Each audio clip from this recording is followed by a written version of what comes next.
Hello, beloved. This is Marlena M.D. Kelly here, your entrepreneur with swagger, and I'm glad that we can get to spend this time together. I want to ask you a question today, and I really want you to be honest with yourself. Has a business guru ever told you to test your niche or to build a minimum viable product? Now, we've all heard it, right? Hustle, test, build a lean startup. Yeah. But my friend, what if that's the very thing that's blocking your success? What if you're out there testing something that was never, ever meant to be tested? It's tested by you. So today we are talking about why your vision is not a test. It's your divine assignment. Look, I get it. The gurus tell you to test first because they're looking for proof of concept. So you test, and you test some more. But my friend, I'm here to tell you, that is a recipe for burnout. And it hits, and it hits, and it hits to your self-esteem. And you may not be ready to handle that. I mean, it's draining. So, and it also completely ignores the one thing that no one else does. And that's your hard-earned wisdom. We can't ignore that. You have lived experience that no one else has. I mean, come on. You're a Gen Xer. So am I. We are Gen X entrepreneurs. We're not just starting out, and we're definitely trying to find ourselves because we know who we are and we know whose we are.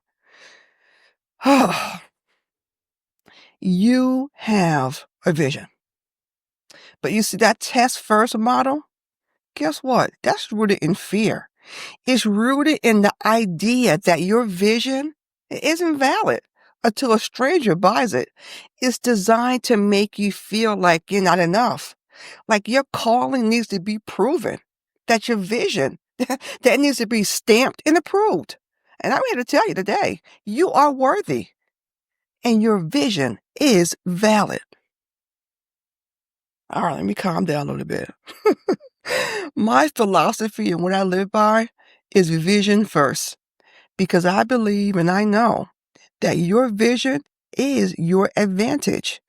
It's the calling that God gave you. Your job is to test it, to see if it's real. Your job is to work the vision with the gifts that you have already been given, as well as the skills that you are acquiring along the way.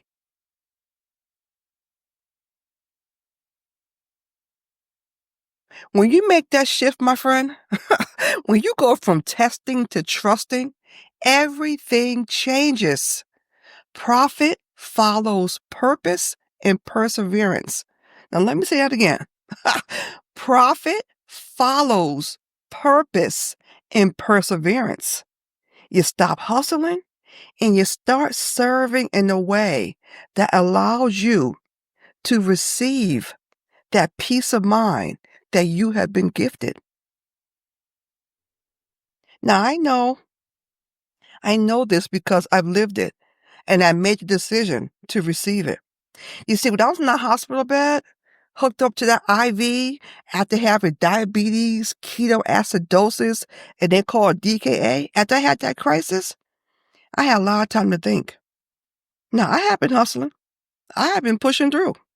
I was the perfect student of grind culture. Because you see, I always grinded. That's all I knew, especially if you grew up the way I grew up. I mean, I wore that grind thing like it was a badge of honor. And it almost cost me my life. So when I began those 5 years of rebuilding my health, guess what? I had to also rebuild my vision. And let me tell you, those guru voices, they were loud. He was like, Marlena, you've been gone 7 years. You're irrelevant. You got to go test the market. You're too late. AI is here. But let me tell you something. I had to make a choice. I had to decide that my God-given vision to help folks to beat back type 2 diabetes and to help genetic entrepreneurs to build profitable businesses in the age of AI without compromising their health or faith, it was not up for debate. I need to go test that. I just need to trust that. And I do trust it. Now that trust, that is what gave me the clarity. And that's what it's all about. And that is what I want for you. That peace, that clarity to receive what's yours. So how do you do this? How do you get that clarity? Especially on the days when you're feeling a little shaky or that imposter syndrome kind of creeps in. Well, my friend, this is why I wrote my book, Dear Entrepreneur. It is 52 letters of love and encouragement for your journey. It's to remind you to trust that vision. It's to remind you that you are worthy of it. But see, the book is the why. I also built the how. I also built you the how. And that's why it's called the Heart and Mind Business Playbook. See, because the Dear Entrepreneur Journal, it ain't a bunch of blank pages. It's your 52-week write, speak, and act guided system. It's a stay calm, 20-minute weekly appointment to work your vision. So when you're feeling lonely or unworthy, that's letter 1. And the journal has a 10-minute transform your mind prompt to make you write a letter. It's actually a breakup letter to your unworthiness. When you're feeling overwhelmed, which is letter 3, the journal has a prompt to help you find the one single thing that you'll create the most progress with. And when you're feeling nosy, you're kind of stuck in that comparison trap, that's letter number 4. And see, we want you to take some bold action. There's a prompt, and it has a 5-minute task for you to unfollow 3 competitors and do one thing that's going to help build your dream. See, this is what I call a stay calm system. And ain't just inspiration, it's action. So my friends, stop testing your calling, because now it's time to honor it. So go on over to marlenakelly.com. That's MarlenaKelley.com to get your playbook. And know this, I believe in you because you are worthy of this. And I love you. Peace out.